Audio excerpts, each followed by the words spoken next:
¿Quién como Dios, hermanos? Nadie como Dios.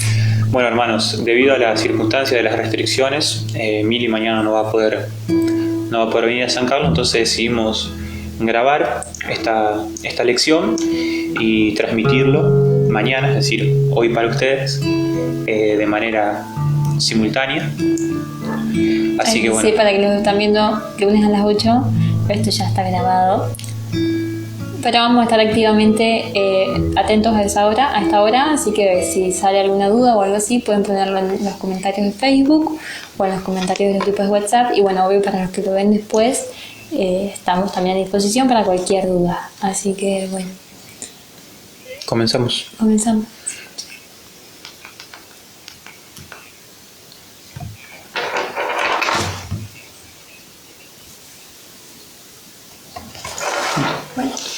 Bueno, como todos los encuentros, los invitamos a ponerse cómodos y a disponer el corazón para recibir la semilla de la palabra de Dios, para recibir la enseñanza de la Iglesia que, bueno, es transmitida a través de nosotros, pero es la enseñanza de nuestra Madre, la Iglesia, a quien Dios le confió la misión de guiar a las almas para llegar al encuentro con Él.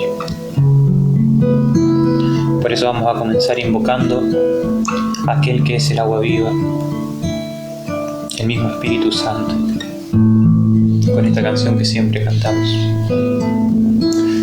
Tú eres el agua viva, oh Señor. Espíritu Santo, ven a derramarte hoy. Tú eres el agua viva, oh Señor. Espíritu Santo, ven a derramarte hoy.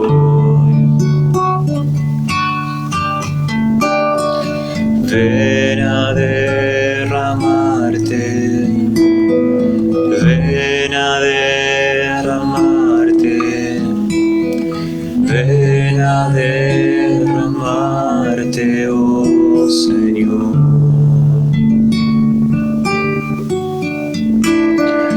Ven a derramarte, ven a derramarte. Ven a derramarte, oh Señor. Te pedimos, Mamá María, que nos alcances esa gracia que tú recibiste, de poder abrir tu corazón a la palabra de Dios, abrir tu corazón al Espíritu Santo, y que lleve a cabo la obra que ha comenzado en nosotros el día de nuestro bautismo,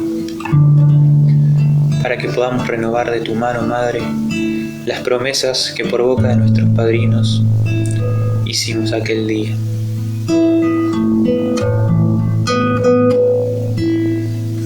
Dios te salve María, llena eres de gracia, el Señor es contigo, bendita tú eres entre todas las mujeres, y bendito es el fruto de tu vientre, Jesús. Santa María, Madre de Dios, ruega por nosotros pecadores, ahora y en la hora de nuestra muerte. Amén. En nombre del Padre, del Hijo y del Espíritu Santo. Amén. Bueno, una vez más estamos acá. Recordamos un poco cómo es la organización de esta consagración. Recordamos que esto no es más que una renovación de las promesas de nuestro bautismo, que nos comprometemos a renunciar al mundo, al demonio y a la carne, y entregarnos enteramente a Jesucristo, a poder pertenecer enteramente a Jesucristo. Pero esta gracia de esta consagración que escribió San Luis María Griñón de Montfort por inspiración del Espíritu Santo, nos lleva a poder hacer todo esto y a renovar estas promesas del bautismo de la mano de María. ¿Cómo? ¿Y qué vamos a hacer el día que nos consagremos? Vamos a comenzar a depender enteramente de María, y en María vamos a depender de Cristo. Entonces vamos a entregarle nuestro cuerpo, nuestra alma, nuestros bienes interiores y nuestros bienes exteriores. Y todo lo pasado, todo lo presente y todo lo futuro en nuestra vida. Todo va a pertenecer a María, y en María y por María a Jesús.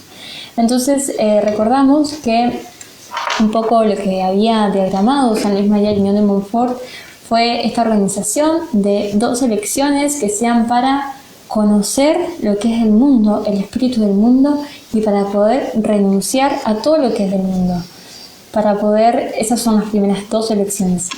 Las que siguen, las 7, son para conocimiento de uno mismo, para poder conocernos, para conocer cuáles son nuestras debilidades, cuáles son nuestras fortalezas, porque es importante el conocimiento de uno mismo para alcanzar la santidad. 7 de conocimiento de María y 7 de conocimiento de Jesús. Habíamos dicho que son 33. Hoy estamos en la que en el totus es la número 9, pero que para ustedes es la número 10, porque se acuerdan que la 11, que es la de los ángeles, la habíamos dado antes cuando hablamos de los 3 enemigos. Y habíamos dicho que hoy íbamos a cerrar lo que es el tema de postrimerías. Que postrimerías habíamos dicho que es el postre, lo que va a pasar al final de nuestra vida terrena, cuando moramos y pasemos a lo que es la vida eterna. Entonces el primer día habíamos hablado de lo que es la muerte y el juicio personal y el juicio universal.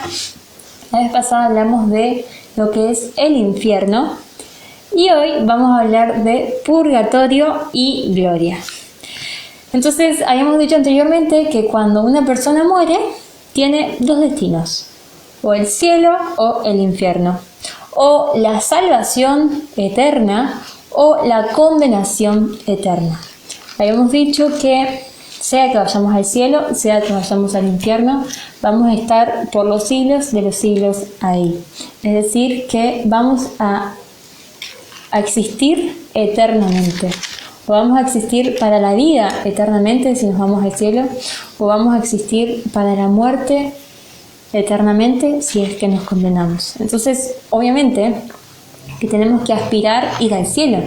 Habíamos dicho también que Dios no creó a nadie para el infierno, que Dios a todos nos creó y nos soñó para el cielo, que Dios para cada uno tiene en el cielo una morada que lleva el nombre de cada uno.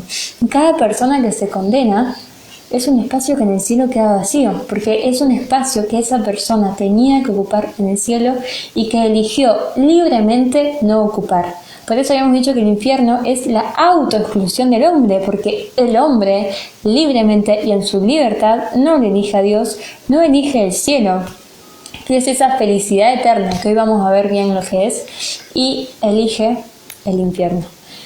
Entonces, tenemos estos 2 destinos, hablamos del peor destino, hoy nos toca hablar del mejor destino.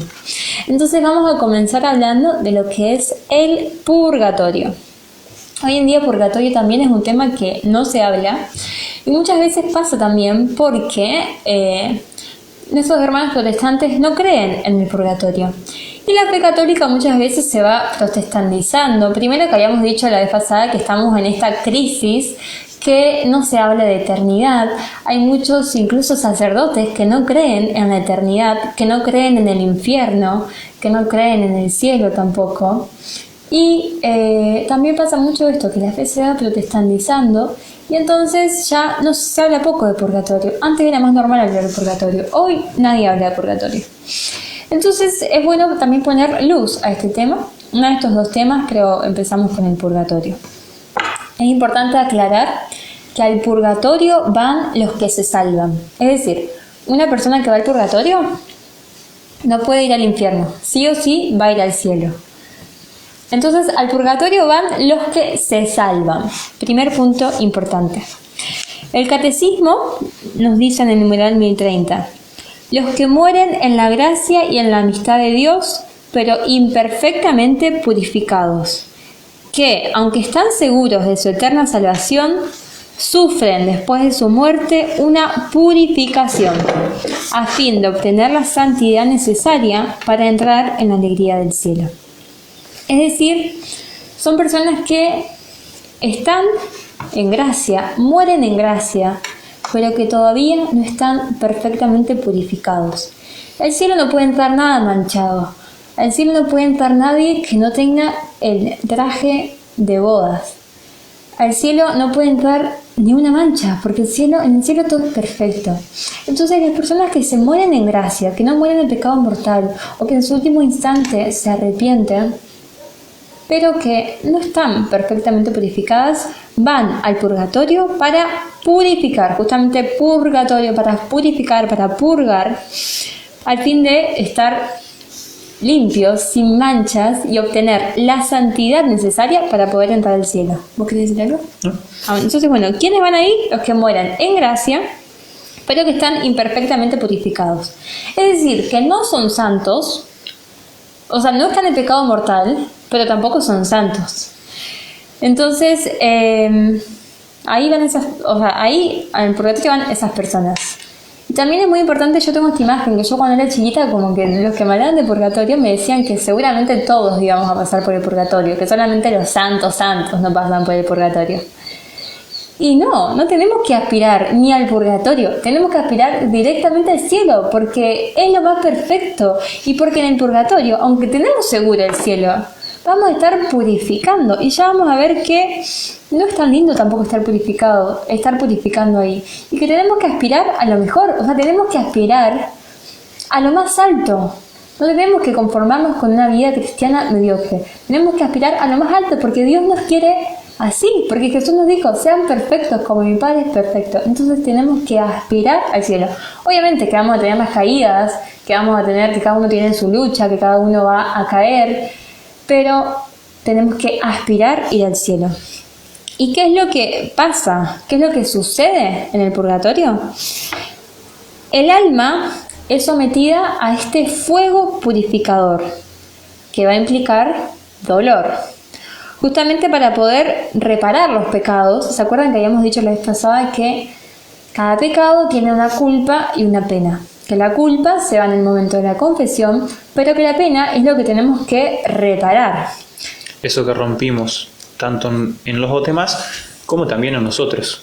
Porque habíamos dicho que nuestra voluntad también se desvía, nuestra voluntad queda imperfecta, nuestra alma queda inclinada al pecado. Y queda viciada. Queda viciada. Y eso es algo que hay que reparar, porque al cielo no puede entrar nada manchado, no puede entrar nada imperfecto, porque en el cielo todo es perfecto, porque Dios es perfecto. Entonces, el alma de los que mueren en gracia, pero que no son santos, que no están perfectamente purificados, se someten a este fuego purificador, que va a implicar dolor para reparar los pecados, para reparar las penas de los pecados que no fueron reparadas, y para obtener la pureza y la santidad que son necesarias para ver a Dios. Porque para ver a Dios, para unirnos completamente a Dios, tenemos que estar puros y tenemos que estar santos.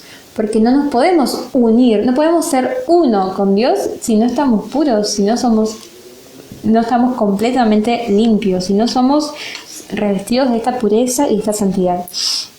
Y también, bueno, ¿se acuerdan que habíamos dicho que nosotros hoy en la tierra podemos reparar con ayuno, con oración, con indulgencias, con mortificación? Y esa pena que no fue reparada por estos medios que Dios nos dio para que en esta vida y acá en la tierra reparemos, van a ser reparados en el momento del purgatorio. Pero, si bien implica dolor, que bueno, ya vamos a ver que es un dolor complicado por algunos testimonios también, es un castigo que no se puede equiparar al castigo del infierno, porque el castigo del infierno es 1000 veces peor y eterno. Y es eterna. En cambio, el purgatorio tenemos la certeza que se va a terminar, porque el fin del purgatorio es purificarnos para poder entrar al cielo. Y bueno. Y por las dudas, antes que se me olvide, para los que no vieron el testimonio de Gloria Polo, véanlo, porque se va a entender mucho de esta realidad, de lo que es el juicio, el infierno, el purgatorio y el cielo. Así que, si no lo vieron, los exhortamos a que lo vean. Terminen este video y se ponen a verlo, o mañana, no sé, se ponen un día fijo, desde ahora que me están escuchando, los que no lo vieron, hoy y ahora en este momento se ponen un día fijo para poder ver el video de Gloria Polo. Y bueno, y la palabra purgatorio, como tantas otras palabras que usamos en la teología, no aparece en la Biblia, tampoco aparece en la Biblia la palabra Trinidad. ¿Por qué? Pero sí aparece, por ejemplo, como en el Evangelio de hoy, que Dios es Padre, Hijo y Espíritu Santo. Entonces la realidad del purgatorio No aparece la palabra en la Biblia, pero sí aparece esta realidad, sí aparece esta idea. Por ahí, como bien decía Mili, la protestantización de nuestra fe católica nos hace pensar que todo tiene que estar dicho en la Biblia. Y nosotros sabemos que nuestra fe tiene dos fuentes, la tradición y la Sagrada Escritura. Porque la tradición es la transmisión que se hizo desde los apóstoles. Es decir, ¿cómo se escribe la Sagrada Escritura? Inspirada por el Espíritu Santo, pero según el testimonio que los apóstoles dieron. Y el purgatorio es una enseñanza que se viene transmitiendo por la tradición y que está fundamentada en la Biblia, aunque la palabra como tal no aparezca. Claro, no está literalmente la palabra purgatorio, pero sí en muchas escrituras se da a entender lo que es el purgatorio. Entonces, los protestantes dicen esto, que sí, que vamos a pecar hasta el fin de los tiempos, porque el hombre está corrompido y no es capaz de sanarse. Es como que está corrompido para siempre. Los católicos creemos que no, que el hombre está corrompido, pero que la gracia va sanando y va restaurando eso. Claro, lo que los protestantes creen es que como que la gracia lo que hace es como que le pone unas vendas a Dios y que no se ve como nuestra realidad. Es decir, como que el Padre, cuando pecamos, ve a Jesús nomás. Claro. Y por eso no nos castiga. En cambio, lo que en realidad pasa es que Jesús está en nosotros, nosotros estamos en Jesús. Entonces el Padre, cuando ve a Jesús, es obvio que nos ve a nosotros, pero porque estamos siendo transformados. Esto algún día lo vamos a aclarar un poco mejor. Entonces los protestantes niegan el purgatorio y esto se fue infiltrando bastante en la iglesia. Pero los protestantes saben muy bien, como también los católicos, lo que dice en Apocalipsis 21-27, que al cielo no entrará nada manchado, es decir, impuro, y quien no tenga el vestido digno del banquete celestial no podrá estar allí. También hablan de infinita misericordia de Dios, es decir, que perdona a los que se arrepienten, pero saben, como dice en Mateo 12:36, de toda palabra ociosa que hablen, los hombres darán cuenta el día del juicio. Entonces bastaría la lógica para aceptar y creer en la enseñanza del purgatorio. ¿Por qué? Porque, por ejemplo, si un hombre, como vimos anteriormente, en el momento próximo a su muerte, segundos antes, tiene un sincero arrepentimiento, en realidad se arrepiente de sus pecados, ¿qué pasa con esas personas? Si se condena, ¿dónde queda la misericordia de Dios? Y si se salva, ¿dónde queda la justicia de Dios? Esto tiene una solución y es justamente el purgatorio, ya que por la salvación no se accede directamente al cielo, sino a una antesala, donde la persona es transformada, donde se le quita todo lo manchado, todo lo impuro que el pecado ha dejado en uno. Es decir, uno no consume el agua directamente del pozo cuando está sucia por sarro, por otras cosas, sino que esa agua se purifica para que se pueda beber, es decir, se le quita lo malo. Entonces el pecado va dejando esto, nos va ensuciando y va inclinando nuestra voluntad, la va viciando nuestra razón, va viciando nuestros sentidos. Entonces el purgatorio tiene el fin de purificar todo esto, de manera que nosotros estemos totalmente abiertos al amor de Dios y que seamos llenos totalmente de ese amor. Porque si hay algo que está impuro, es decir, algo que está manchado por el pecado, es algo que está cerrado a Dios.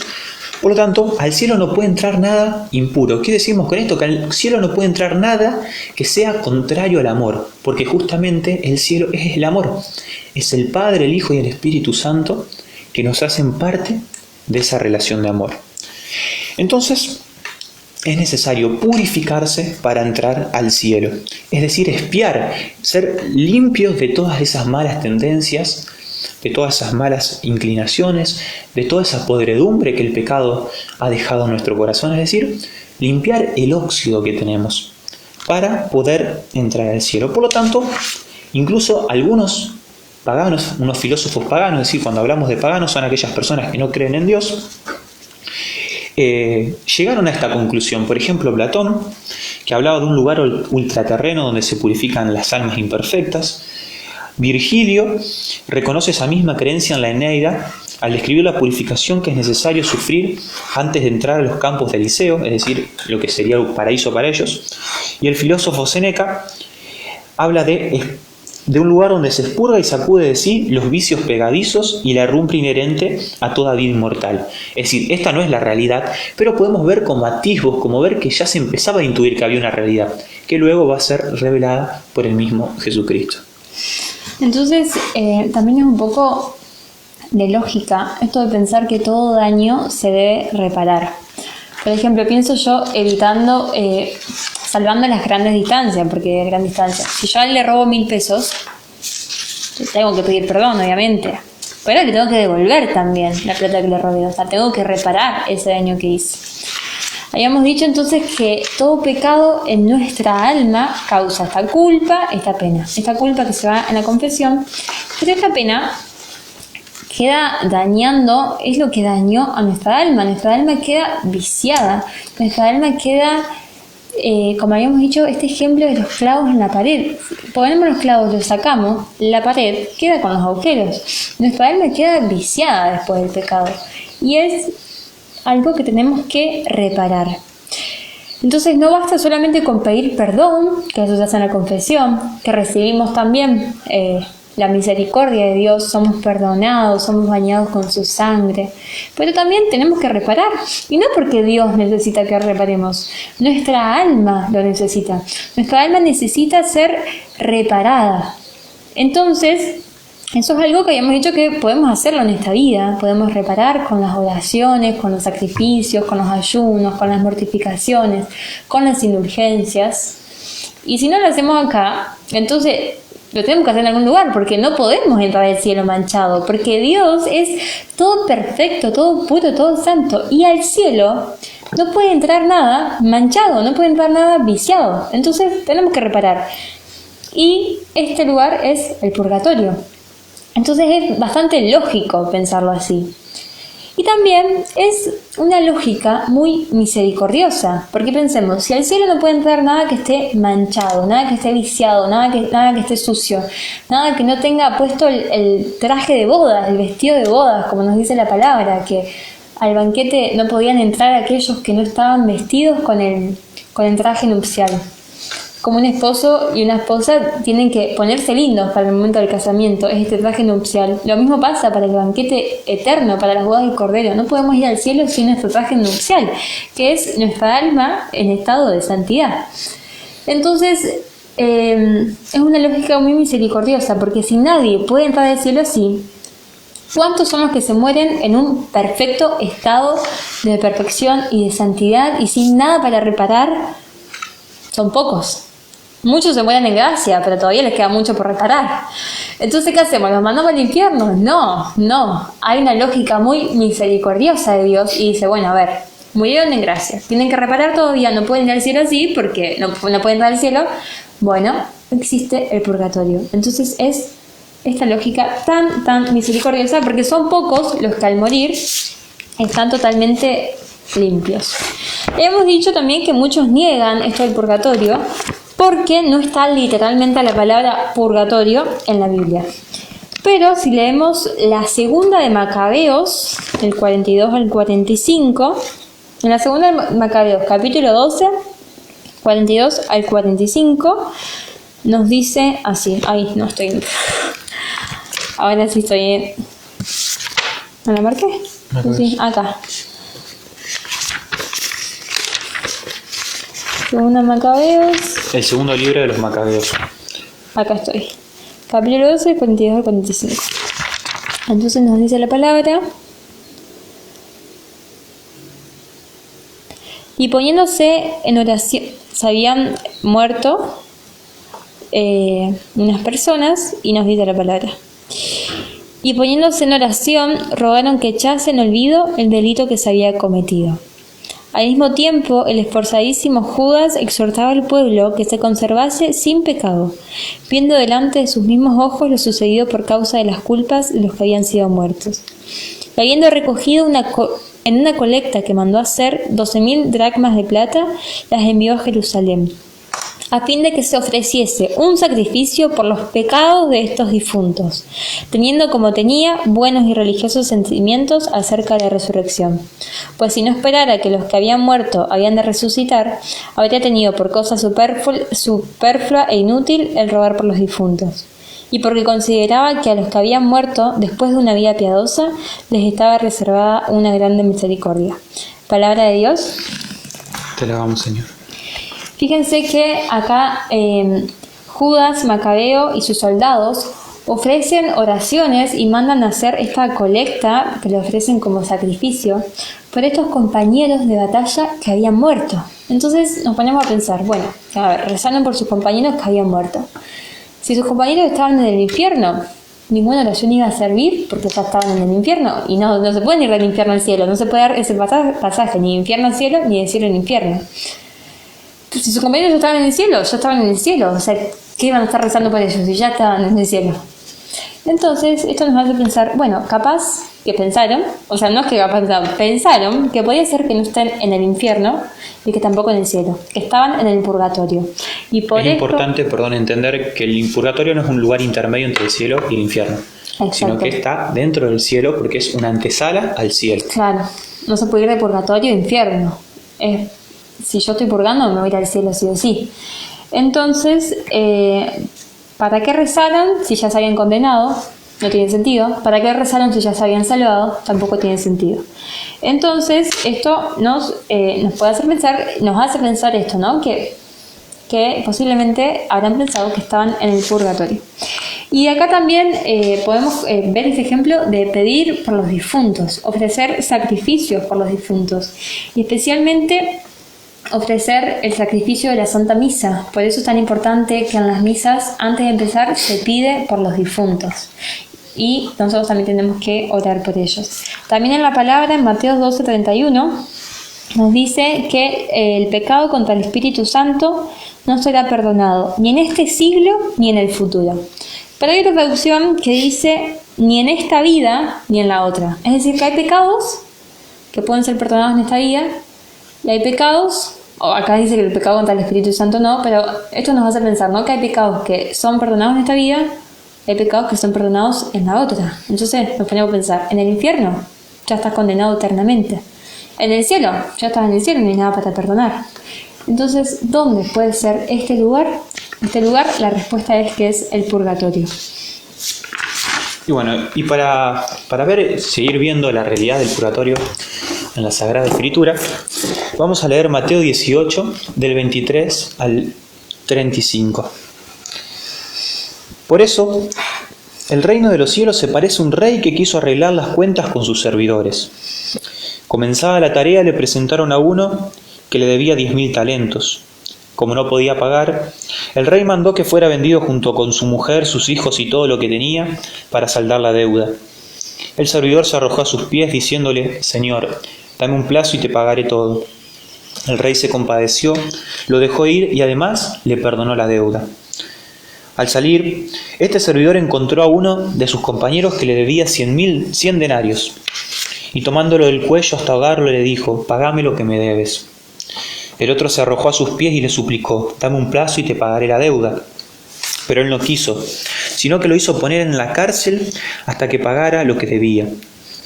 Los demás servidores, al ver lo que había sucedido, se apenaron mucho y fueron a contarlo a su señor. Este lo mandó a llamar y le dijo, miserable, me suplicaste y te perdoné la deuda. ¿No debías también tú tener compasión de tu compañero, como yo me compadecí de ti?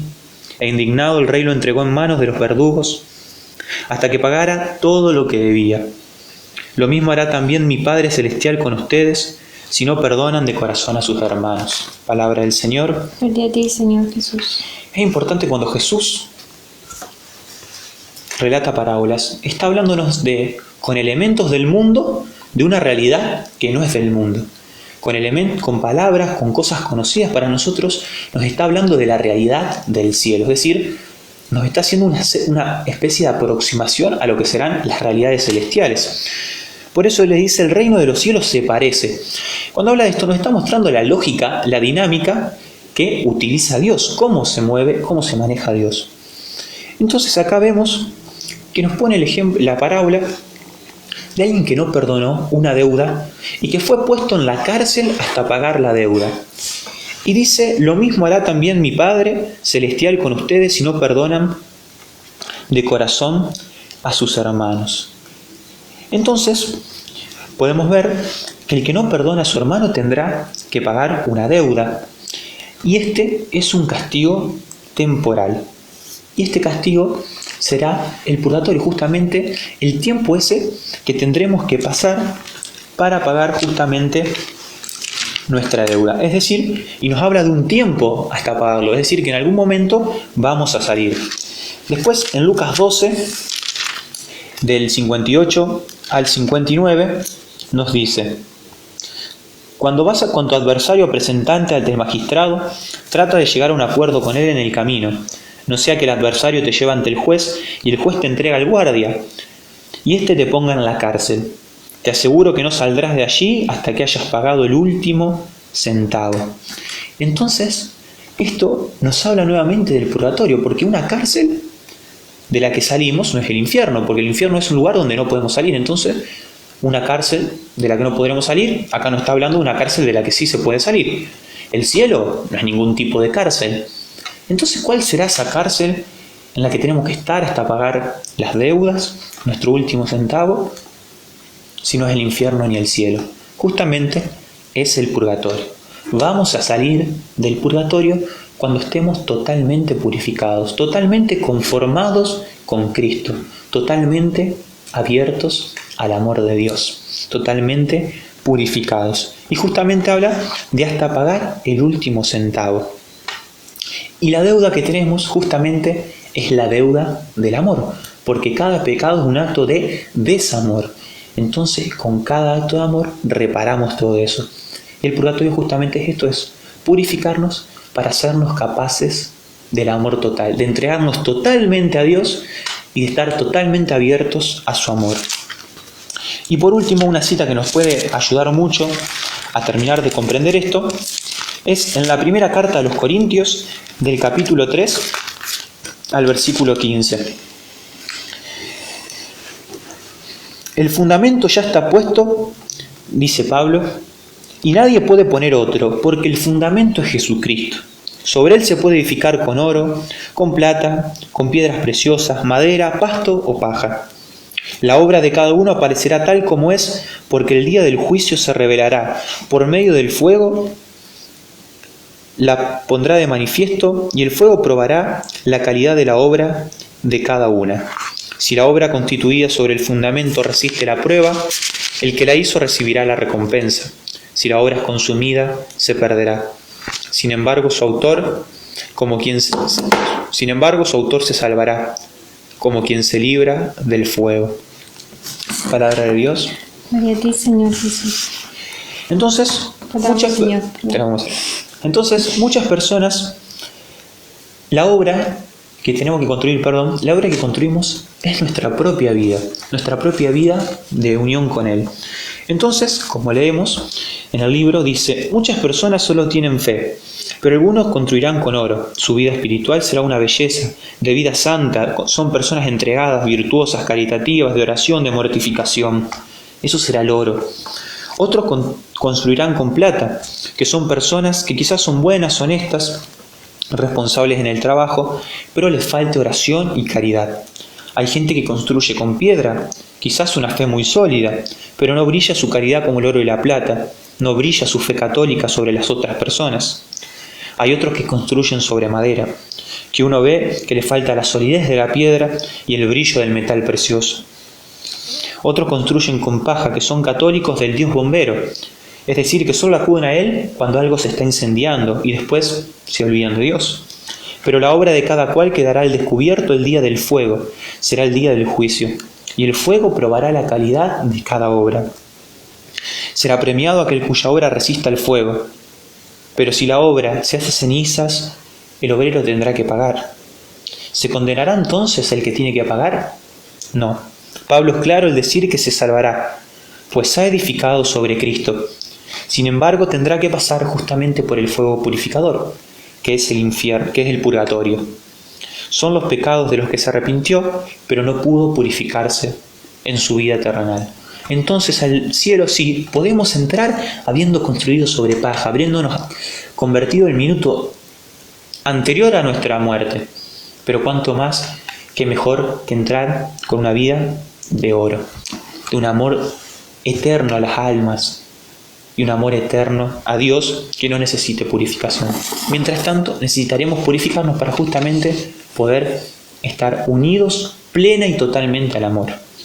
Exacto, entonces sabiendo de esta realidad del purgatorio, es importante orar, es importante mortificarnos, es importante ayunar, hacer indulgencias, que son tan importantes, para poder borrar la pena de nuestros pecados, para ahorrarnos tiempo de purgatorio nosotros, o evitarlo, que sería lo ideal, aspirar directamente al cielo.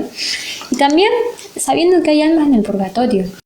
Lo importante es que en cada santo rosario que recemos todos los días lo ofrezcamos para las almas del purgatorio, que en cada misa pidamos por un alma del purgatorio, que intentemos en la medida que podamos hacer indulgencias totales o parciales, que podamos mortificarnos por ella, que podamos ofrecer eso para esas almas. Y la Iglesia también, como dijimos antes, sigue ofreciendo, como en el ejemplo de Macabeos, ofrece sacrificios por los difuntos, y es el sacrificio eucarístico de la misa.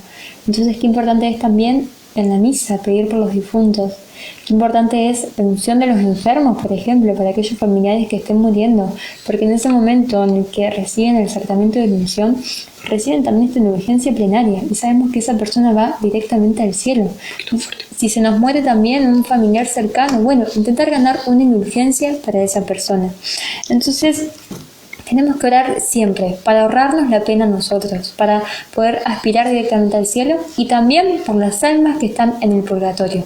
Sepamos que esas almas que están en el purgatorio, si rezamos por ellas para que vayan al cielo, después ellas desde el cielo también van a estar rogando directamente a Dios por nosotros. También tenemos que hacerlo por caridad, tenemos que orar siempre por las almas del purgatorio. Por piedad, si son familiares nuestros, por piedad también tenemos que pedir por ellos en nuestra responsabilidad. También por justicia, si se nos muere alguien que por nuestra culpa pecó, es justo que pidamos por esa persona si por nuestra culpa también está purgando. Entonces, el purgatorio, como dijimos, es este lugar doloroso. O sea, al lado del infierno, obviamente que es lindo porque no es la condenación eterna, pero sigue siendo un lugar doloroso. Y por eso Dios nos hace el regalo de poder orar, nos hace el regalo de las indulgencias, nos hace el regalo de poder sufrir, pero sufrir unidos a Él. Y cuando sufrimos unidos a Él, también podemos ofrecer ese sufrimiento para aliviar las penas de nuestros pecados. Podemos ofrecer mortificaciones, podemos ofrecer ayunos. Y hay un ejemplo muy lindo del Padre Pío, un hermano de noviciado, uno que había hecho el noviciado con él. Cuando le tocaba limpiar el tabernáculo, el sagrario, no se reverenciaba ante Jesús Eucaristía. Entonces Dios tenía que purgar eso porque estaba delante de Jesús en el sagrario y no era reverente con él. Pero Dios en su misericordia le dijo: bueno, te voy a mandar a que el Padre Pío te decida cuánto tiempo de purgatorio vas a tener. Y cuenta el Padre Pío, porque el Padre Pío se le aparecían muchas almas del purgatorio, que no es algo que tenemos que pensar nosotros, que bueno, porque recemos por las almas del purgatorio se nos van a aparecer. No, esto pasa en el día de santos como el Padre Pío, capaz que en algunos de ustedes también Dios le da esa gracia, pero los demás, aunque no se nos aparezcan las almas del purgatorio, tenemos que rezar. Entonces, nos cuenta el Padre Pío que en su misericordia lo había enviado Dios al Padre Pío para que el Padre Pío decida cuándo iba a ir al cielo. Y el Padre Pío, creyendo ser generoso, le respondió: usted estará mañana por la mañana en el paraíso, cuando yo celebre la Santa Misa. Pensó que había sido muy generoso. Y esa alma lloró y dijo: cruel de mí, qué malvado fui. Entonces lloró y desapareció. El Padre Pío cuenta que esa queja le produjo una herida muy profunda en el corazón, porque habría podido enviar esa alma inmediatamente al cielo, pero lo condenó a permanecer una noche más en las llamas del purgatorio, sin saber lo realmente doloroso que esto era. Fíjense cómo lloró por tener que estar una noche más en el purgatorio. Entonces, bueno, ahora nos va a contar el otro ejemplo. Bueno, el Padre Pío es una de esas almas grandes que Dios suscita, una santidad muy, pero muy grande. Por eso hay tantas, hablamos tanto de este santo. Porque bueno, el Padre Pío fue testigo de Fray Daniel, que era otro fraile, que tenía que operarse de un tumor. Y el Padre Pío le dijo a qué clínica tenía que ir, contrario a lo que le habían dicho los médicos. Y Y el padre Pío le dijo que iba a estar siempre con él. Cuestión que el fraile, internado en la operación, quedó 3 días en coma y luego murió. Entonces cuenta Fray Daniel que vio el trono de Dios, pero que no veía a Dios como un juez, sino como un padre amoroso. Esto es muy, muy importante. Entonces comprendió que el Señor había hecho todo por amor hacia él desde el primero hasta el último instante de su vida. Pero fue condenado a 3 horas de purgatorio por haber faltado a su voto de pobreza. Es decir, la plata que le sobraba, en vez de la limosna, no la plata que le sobraba, la plata de la limosna que entregaban los fieles, en vez de dársela al superior, que es lo que corresponde cuando uno está en una orden religiosa, él se la guardaba para sus pequeñas necesidades y también para ayudar a otras personas. Es decir, pero no era obediente a lo que era su vocación. Entonces, pensó que era muy afortunado de estar 2 o 3 horas en el purgatorio. Pero al estar ahí se dio cuenta de los dolores terribles. 2 o 3 horas. 2 o 3 horas nomás. De los dolores terribles que implicaba el purgatorio. No solamente por el fuego purificador, sino por estar alejado de Dios. Por estar tan cerca, pero a la vez tan lejos todavía de la comunión de Dios, y que experimentaba un dolor sobre todos los ojos y en la lengua, que era con lo que más había ofendido a Dios en su vida. Entonces, dice que se le apareció María en el purgatorio, y él le dijo: oh María, oh Santísima Virgen, María, Madre de Dios, consígueme el Señor la gracia de volver a la tierra para vivir y trabajar solamente por amor de Dios.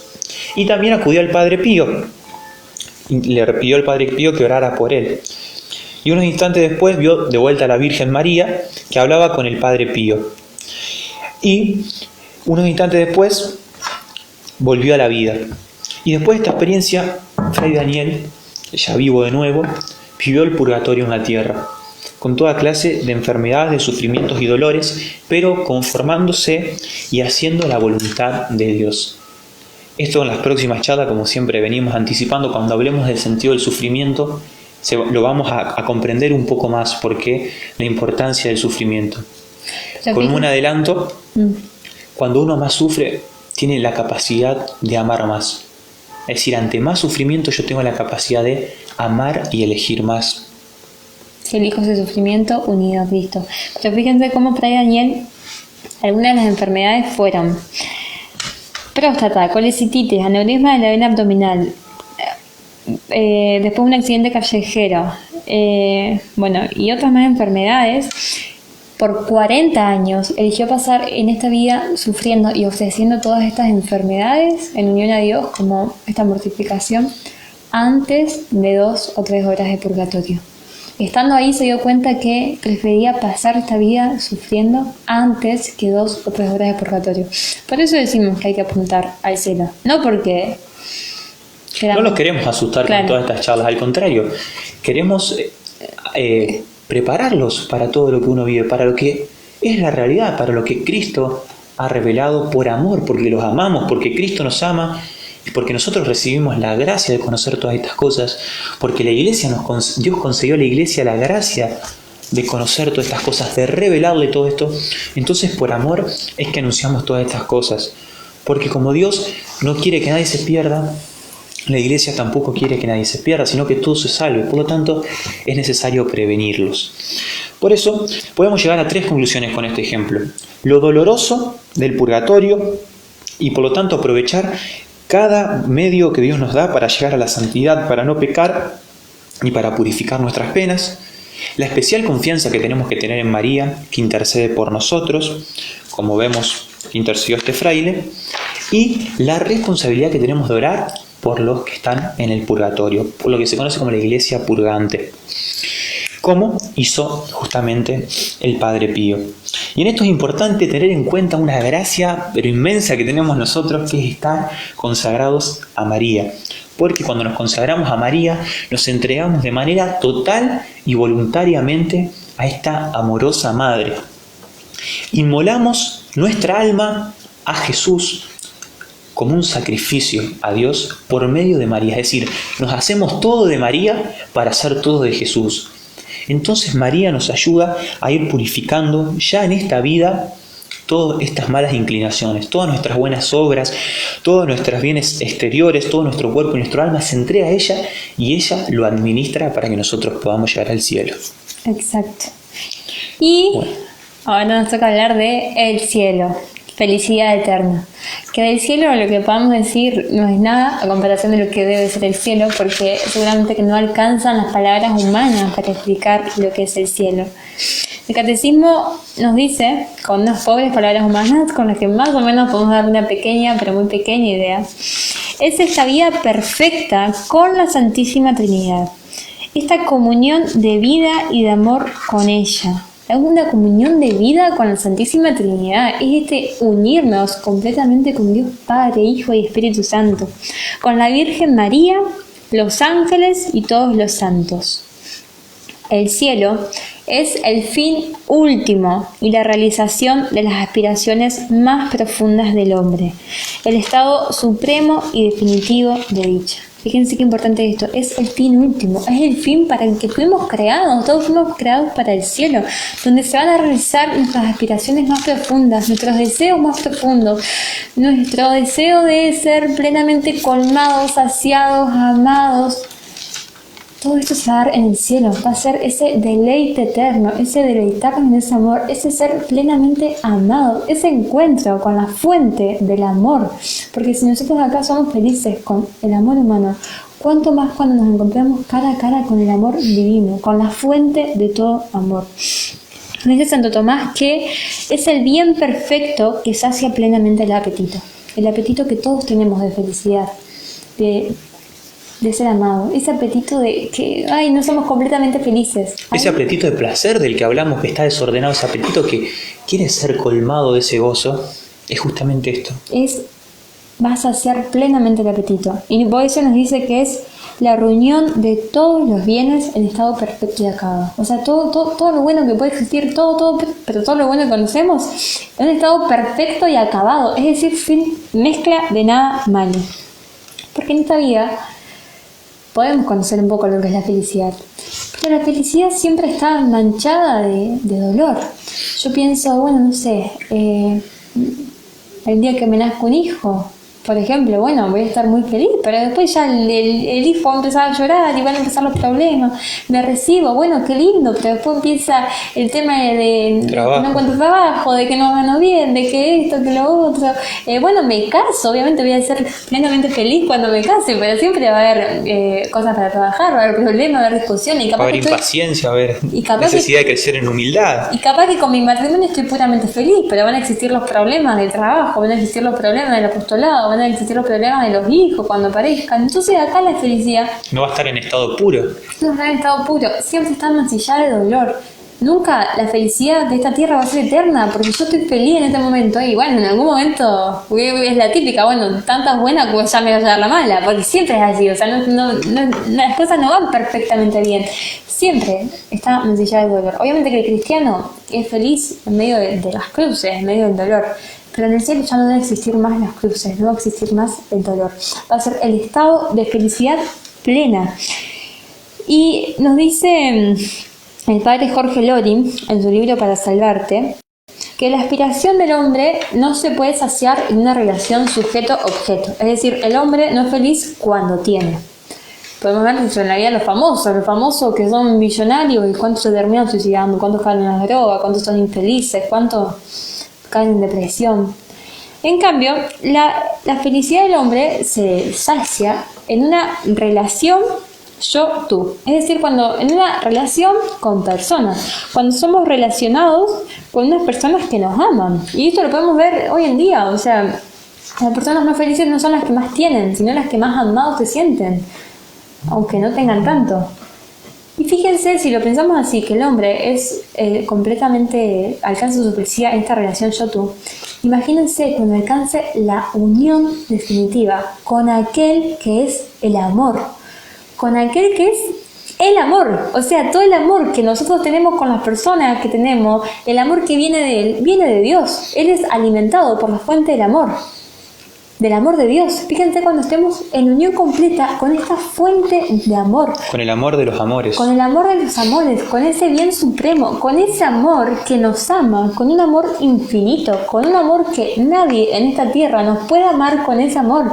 Él es el único capaz de amarnos tanto y es el único capaz de saciarnos, porque nuestro corazón tiene en lo más profundo un deseo de Dios. Y el único que nos puede saciar es Él. Es cuando estemos en esta comunión eterna y definitiva con Él, cuando vamos a ser plenamente felices. Y hablar del cielo no es nada fácil, porque hasta San Pablo, cuando habla del cielo, nos dice: lo que ni ojo vio, ni oído oyó, ni al corazón del hombre llegó, lo que Dios preparó para lo que le amo. Palabra de Dios. Te la amo, Señor. Fíjense, lo que ni ojo vio, ni oído escuchó, ni corazón del hombre conoció. O sea, no sabía cómo explicarlo. Lo que nadie vio, no se puede hablar del cielo. Hablar del infierno es un poco más fácil, porque decimos, bueno, todo lo malo que te puede pasar multiplicado por 100.000. Claro, pero nunca podemos hacer experiencia del gozo que va a ser el cielo. Claro, porque todo lo bello, todo lo lindo que nos podemos imaginar no es nada en comparación con el cielo. Piensen en el momento más feliz de su vida y multiplíquenlo por el infinito. Exactamente. Es un gozo, pero eterno va a ser ese gozo. Todos los bienes que en esta tierra anhelamos no son nada en comparación de lo que vamos a tener en el cielo. Y en el cielo cada segundo es mejor. Dijimos que cuando estamos en una de buena tras buena, decimos, bueno, ya va a venir la mala. En el cielo cada segundo es mejor que el anterior. Y nunca va a haber un mal segundo. Y todas las cosas que uno acá disfruta, imaginémonos el mejor momento de la vida. Imaginémonos lo mejor que nos puedo imaginar. Bueno, yo imagino que me caso, que me recibo, que podemos, no sé, viajar por el mundo, que puedo tener un montón de hijos. Todo lo bueno que me puedo imaginar no es nada en comparación de lo que es el cielo. Cuando nos explicaban cómo vamos a ser llenos del amor, nos ponían el ejemplo de un globo que nunca se rompe y que siempre se infla un poquito más. Siempre vamos a ser un poquito más felices, un poquito más felices, un poquito más felices. Como un globo que nunca se va a reventar y que va a ser cada vez más lleno de ese amor de Dios. Con una felicidad que no es la que conocemos acá. Es una felicidad completa, eterna. Y hasta el alma más atea del mundo, cuando vea la realidad del cielo, porque los que se condenan también van a ver la realidad del cielo, van a decir, esto es lo que estaba buscando. Porque solamente en el cielo, en esa unión completa con Dios, va a estar lo que todas las personas buscamos acá. Por eso Cristo dice, yo soy la vida.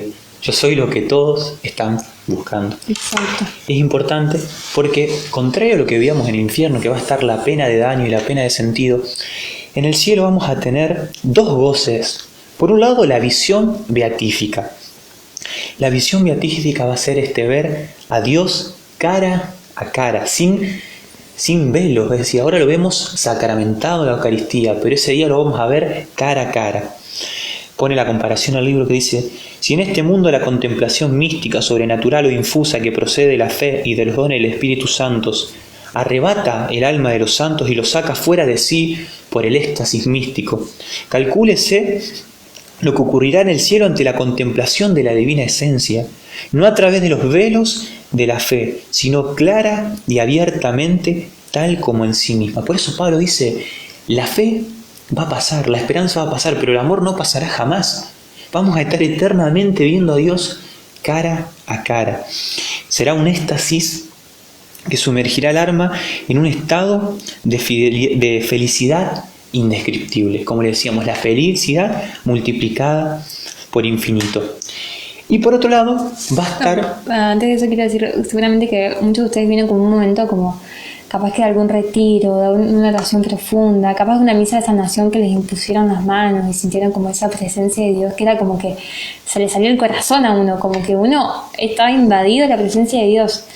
Y eso es solamente una sombra de lo que es la visión beatífica, porque eso es como un adelanto de lo que va a ser la visión beatífica, que es como ese estar en plena unión con Él. Así como habíamos dicho que para el infierno el peor dolor no es la pena de los sentidos, sino el saber que vamos a estar completamente alejados de Dios. En el cielo el mayor gozo es que vamos a estar plenamente unidos con aquel que nuestra alma anhela, y que nuestra alma anhela y lo busca, aun cuando no lo está buscando a Él, porque busca esa felicidad, porque busca ese amor, esa saciedad que quizás la está buscando en el pecado, pero nuestra alma en realidad lo está anhelando en lo más profundo a Dios, porque para Él fue hecho. Por eso hay que iluminar nuestra alma con todas estas enseñanzas, para decirle, alma mía, como dicen los salmos, que se le hablan al alma mía, esto es lo que vos estás buscando. Es Dios, no es otra cosa, no te confundas, alma mía, porque es a Dios a lo que vos estás buscando. Y por otro lado, contrario a la pena de sentido, vamos a tener el disfrute de los sentidos, el gozo de la carne. Y aquellos que mortificaron su carne, aquí en la tierra, disfrutarán en todos sus sentidos, contrario a los que disfrutaron en todos sus sentidos y sean mortificados en la carne. Por lo tanto, nuestros ojos estarán llenos de cosas hermosas, bellas, llenos de deleite, nuestros oídos endulzados constantemente con palabras de amor, y nuestro olfato, gusto y tacto estarán perpetuamente gozando del deleite que aquí pueden producirse sus más grandes impresiones. Como decía San Agustín, nos hiciste, Señor, para ti, y nuestro corazón está inquieto hasta que descanse en ti. Y los santos estuvieron bien convencidos de esta realidad, porque cuando uno tiene esta esperanza de lo que lo espera, deja de vivir como vivía. Sí, cae, se levanta, pero la esperanza es la luz que nos lleva hacia el cielo. Como lo estaban los santos, de que la tierra es el desierto de las almas, como rezamos en el Salve, un valle de lágrimas y de miserias, un desierto abrasador por el que hay que pasar antes de ir al oasis del cielo, que es la patria verdadera de las almas.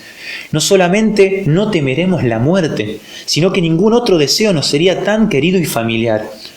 San Pablo deseaba ardientemente esto, por eso en la carta a los Filipenses dice: me siento urgido de ambas partes, deseo irme para estar con Cristo porque es mucho mejor. Es aquello para lo cual fuimos creados. San Ignacio de Loyola se derretían lágrimas cada vez que pensaba en la muerte. Pensaba que la muerte le iba a abrir las puertas del cielo. Por eso tenía tal deseo de unirse a Dios que en su última enfermedad los médicos le prohibieron pensar en la muerte, porque este pensamiento lo enardecía tanto que le hacía palpitar violentamente su corazón, poniendo en peligro su vida, porque sabía lo que lo esperaba, sabía quién estaba del otro lado de la puerta. Sabía que no lo esperaba algo, lo esperaba alguien. Estoy a la puerta y llamo, si abres mi puerta y me dejas entrar, cenaré contigo. Es decir, compartir el banquete. Por eso siempre Jesús está hablando de un banquete, de una fiesta.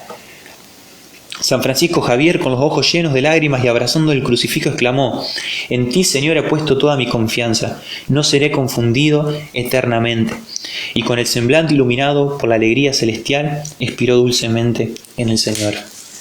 Entonces, así como los santos, nosotros tenemos que vivir confiando, y que esta vida no es más que un paso, que en esta vida se nos define nuestro cielo o nuestro infierno, pero que tenemos que vivir para el cielo, que para el cielo fuimos hechos. Un consagrado a María, ustedes que son futuros consagrados a María, tienen que también vivir esta vida, sabiendo que esta vida terrenal es solamente un paso, pero que acá también se juega nuestra eternidad. Pero que si vivimos fiel a Dios, si vivimos en unión con Dios, vamos a poder llegar a este cielo que nuestro corazón tanto anhela, porque nuestro corazón anhela el cielo, anhela esta unión completa con Dios. Y así no solamente no le vamos a tener miedo a la muerte, sino que vamos a vivir para el cielo. Y si vivimos con esta convicción, nos va a importar solamente vivir para el cielo. Esa tiene que ser nuestra motivación todos los días. Hoy despertarme y vivir este día como si fuese mi último día.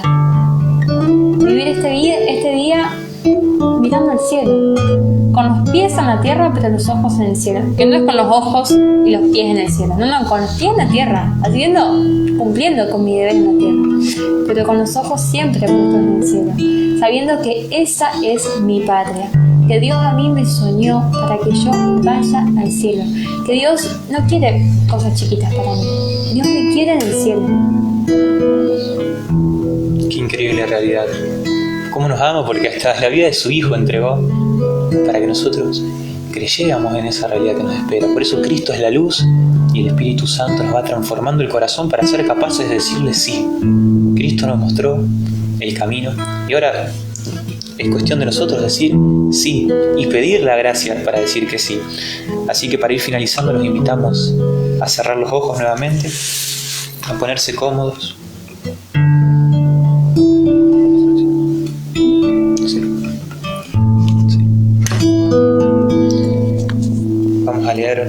la carta a los Efesios.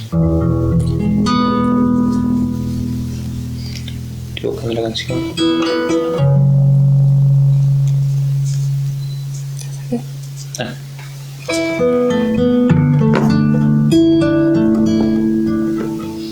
Bueno, los invitamos a ponerse cómodos, abrir el corazón al Espíritu Santo, a pedirle a María en este momento la gracia de abrir el corazón, de que nos cubra con su manto, que es ni más ni menos que el Espíritu Santo, porque en este momento Dios nos concede la gracia de ser cubiertos con la sombra de Él, de este Espíritu Santo.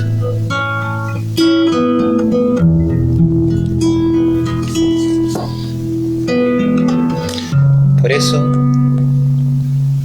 habiéndome enterado de la fe que ustedes tienen en el Señor Jesús y del amor que demuestran por todos los hermanos, doy gracias sin cesar por ustedes, recordándolo siempre en mis oraciones. Que el Dios de nuestro Señor Jesucristo, el Padre de la Gloria, les conceda un espíritu de sabiduría y de revelación que les permita conocerlo verdaderamente. Que Él ilumine sus corazones para que ustedes puedan valorar la esperanza a la que han sido llamados, los tesoros de gloria que encierra su herencia entre los santos y la extraordinaria grandeza del poder con que obran nosotros, los creyentes, por la eficacia de su fuerza. Este es el mismo poder que Dios manifestó en Cristo cuando lo resucitó de entre los muertos y lo hizo sentar a su derecha en el cielo. Los invitamos a confiar en este poder que es capaz de resucitar a los muertos, porque en el cielo será la vida eterna. Yo soy el camino, la verdad y la vida, nos dice Cristo. Esa vida plena. Por eso ha venido a traer vida en abundancia. Por eso pidamos a María que nos conceda la gracia de este espíritu de sabiduría y de revelación que nos permita conocerlo verdaderamente. No conocerlo con las malas imágenes que el pecado nos ha instaurado en nuestro corazón. No temiéndole, sino amándolo, sino dejándonos amar por este Padre bondadoso que quiere darse totalmente a nosotros. E imaginémonos en ese momento en que sea pronunciado en voz alta nuestro nombre. Y cuando levantemos la mirada, esté el rostro radiante del Padre, estirando sus brazos ante nosotros. Y nosotros entremos con la cruz de Cristo en la mano, con nuestro corazón ardiendo de amor. Y como un bebé podamos decirle: papá.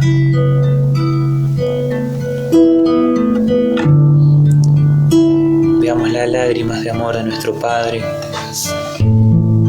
que desde nuestra creación ha esperado este momento, de darnos todo y toda su herencia. Todo lo que Él tiene lo quiere derramar en nuestros corazones. Pidámosle la gracia en este momento de rechazar todo aquello que nos cierra las puertas de nuestro corazón para recibir este amor. Imaginen que María de Medjugorje dice: si conocieras cuánto te amo, llorarías de alegría. Cuánto más nos dirá Dios, que no es una criatura, que es el Creador. Si conocieras cómo te amo, si conocieras cómo te amo, dejarías de vivir sin amor. Si conocieras cómo te amo, si conocieras cómo te amo, dejarías de mendigar cualquier amor. Si conocieras cómo te amo, cómo te amo, sé serías más feliz. Si conocieras cómo te busco, si conocieras cómo te busco, dejarías que te alcanzara mi voz. Si conocieras cómo te busco, si conocieras cómo te busco, dejarías que te hablara mi corazón. Si conocieras cómo te busco, cómo te busco, escucharías más mi voz.